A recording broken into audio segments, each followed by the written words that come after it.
This channel does not promote any violent, harmful, or illegal activities. All content provided by this channel is meant for an educational purpose only. তবে একদম শুরুতেই যে কথা আপনাদেরকে বলছিলাম, পাঁচ কথার শুরুতে আজ বরং একটু শুরু করা যাক একদম শুরু থেকে। আজ সারা দিন যে ছবিগুলো আমাদের দেখতে হচ্ছে তার শুরুটা হয়েছিল গতকাল রাতে, মাঝরাতে। তিলোত্তমার খুন ধর্ষণের পর বিতর্কের শেষ ছিল না, বারবার নজর ঘুরিয়ে দেওয়ার অভিযোগও উঠেছে। গোটা রাজ্য যখন তিলোত্তমার হয়ে বিচার চেয়ে সোচ্চার তিলোত্তমার পথে, ঠিক তখনই হামলা আরজিকর হাসপাতালে। তারপর মাত্র এক ঘন্টায় একটা সরকারি হাসপাতাল যেন বদলে গেল যুদ্ধ বিধ্বস্ত হাসপাতালে। দেখুন, তিলোত্তমার বিচার চেয়ে বাংলা জুড়ে শান্তিপূর্ণ প্রতিবাদ, তাল কাটল আরজিকরেই।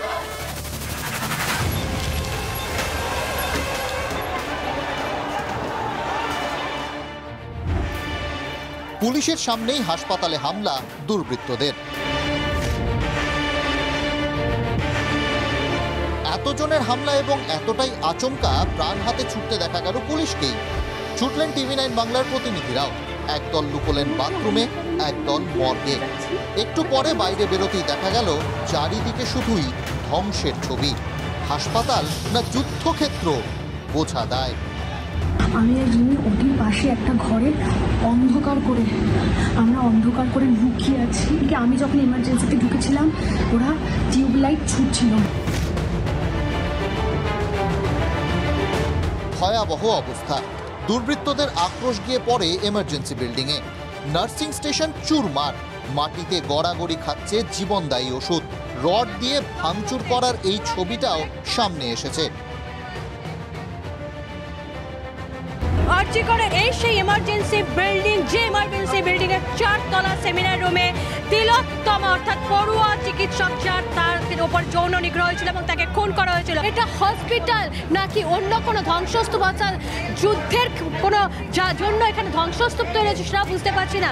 এবং শুধু তাই নয়, এখানে যে কার্ডিওলজি দেখা যাচ্ছে, আমি দেখতে পারবো একটু আমার সহকর্মী এইচডিইউ অর্থাৎ এইচডিইউ যে মেশিনপত্র এখানে সমস্ত রয়েছে, সেই সমস্ত এইচডিইউ যন্ত্রপাতি শুধু নয়, কার্ডিও এমার্জেন্সির জন্য সেই সমস্ত সামগ্রী সমস্ত ভেঙে একদম তছনছ করেছে। রোটে যায় চেস্ট বিভাগে হামলা হয়েছে, যে বিভাগের সেমিনার হলে তিলোত্তমার খুন ও ধর্ষণ হয়েছে বলে খবর। সেখানে কি সত্যিই পৌঁছে গিয়েছিল দুর্বৃত্তরা? ফের প্রমাণ লোপাটের চেষ্টা হয়েছে। ভয়ের পরিবেশের মধ্যেও সত্য সন্ধান থেকে পিছু হটেননি আমাদের প্রতিনিধিরা। সেই তাণ্ডবে দোতলার দরজা কার্যত ভেঙে গিয়েছে, তালার শিল অক্ষত রয়েছে, কিন্তু দরজা এতটাই জোরে ধাক্কা দেওয়া হয়েছে, এত মানুষ ধাক্কা দিয়েছে, দরজা কার্যত ছিটকে বেরিয়ে চলে এসেছে। আগের উপরেই ঠিক 3 তলা, যেখানে সেমিনার রুম রয়েছে। সেমিনার হলের খুব কাছে আমরা রয়েছি। যে ধ্বংসলীলা চলেছে নিচে, তার আজকে উপরে এসেছিল। এখানে পুলিশ কর্মীরা পাহারারত অবস্থায় রয়েছেন। স্যার, নিচেরটা তো পুরো ধ্বংস হয়ে গেছে, উপরে কি কেউ আসতে পেরেছিল? উপরে কেউ আসতে পারেনি তো? মানে সেমিনার হলের কাছাকাছি কেউ পৌঁছতে পারেনি তো? পুলিশ কর্মীরা অন্তত আশ্বস্ত করছেন সেমিনার হলের কাছাকাছি কেউ পৌঁছতে পারেননি। দুর্বৃত্তদের নিশানায় হাসপাতাল, নিশানায় হাসপাতালের ডাক্তার, ডাক্তারি ছাত্রছাত্রীরাও। ভেঙে গুড়িয়ে দেওয়া হয় আন্দোলনকারীদের প্রতিবাদ মঞ্চ। এই আরজিকরের পরিস্থিতি 10 মিনিট আগে এরকম ছিল না। ছবিটা দেখো, চেয়ার ভাঙচুর করা হয়েছে এবং যে চেয়ারে এতক্ষণ ধরে যে চেয়ারের তলায় বসেছিল পড়ুয়ারা, সেই চেয়ার তুলে কিন্তু পুলিশকে ছোড়া হয়েছে, ভাঙচুর করা হয়েছে। আমরা মনে করি পুলিশ প্রশাসনের টোটাল ফেলিওর, টোটাল অ্যাডমিনিস্ট্রেটিভ, পুলিশ অ্যাডমিনিস্ট্রেশনের টোটাল ফেলিওর। কেন একটা সুশৃঙ্খল পিসফুল প্রোটেস্টকে ভাঙার চেষ্টা করছে? কলকাতা পুলিশের গাড়ি, সবার কাছে এসো, কিভাবে গাড়ি ভাঙচুর করেছে। কলকাতা পুলিশের গাড়ি কিভাবে ভাঙচুর হয়েছে দেখো। তো কিভাবে জ্বলে গিয়েছে, আগুন দিয়ে জ্বালানো হয়েছে পুরো পুলিশের ইউনিফর্ম। অর্থটা কতটা আক্রোশ ছিল, এবং একের পর এক পুলিশের পোশাক পরে রয়েছে, সেই ছবি দেখতে পাচ্ছ। পুলিশের পোশাক আগুন ধরিয়ে দেওয়া হয়েছে। দেখতে পাচ্ছ পুলিশের গাড়ি ভাঙচুর, পুলিশের গাড়ির চেহারা দেখো। ছাড় পায়নি রাস্তায় থাকা পুলিশের গাড়িও।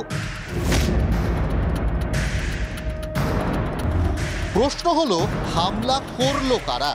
যা জানা যাচ্ছে, আন্দোলনকারীদের ভেগ ধরেই একদল ঢুকে পড়ে হাসপাতালে। মুখে উই ওয়ান্ট জাস্টিস, আর কাজে স্লোগান দিতে দিতে বিচার চাওয়ার সাঁটানো পোস্টার পর্যন্ত ছিঁড়ে ফেলতে দেখা যায়। পুলিশের বিরুদ্ধে ক্ষোভ উগরে দেন স্থানীয়রা। আমি এখানকার লোকাল নাগরিক, ঠিক আছে, আমাদের পাড়া বেলগাছি আছে, কিন্তু এইখানে মানে লোকাল যারা পুলিশ আছে, পুলিশের ভলেন্টিয়ার, এবার ওদের ভিতরে মানে যারা মানে রোজ ব্যবসায় কাজ করে, তাদের এখানে অনেক অত্যাচার আছে। ডিসি নর্থ অভিষেক গুপ্তা জখম হয়ে হাসপাতালে চিকিৎসাধীন।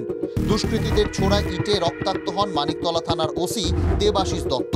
কোনো রাগ ঢাক না রেখেই ওসি বলছেন, Inside the emergency, they created absolute ruckus. The goons, they were trying to kill the innocent children. The students, they were trying to kill and burn them. They are my brothers and sisters in media. They are being assaulted by those goons. It was absolutely pre-planned. They were heinous crime they were doing. Mentioning dash dash dash. पहले मारो उसके बाद जलाओ. Police को, बाकी सबको, doctor लोगों को नाम लेकर के बोल रहे थे. পরিকল্পনা টের পেল না পুলিশ? পুলিশি ব্যর্থতা নয় তো? You can call it intelligence failure if you say so.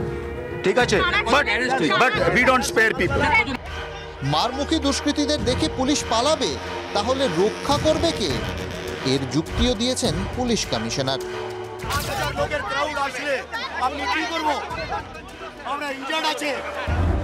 মবের ঘায়ে মূর্ছা গেল পুলিশ।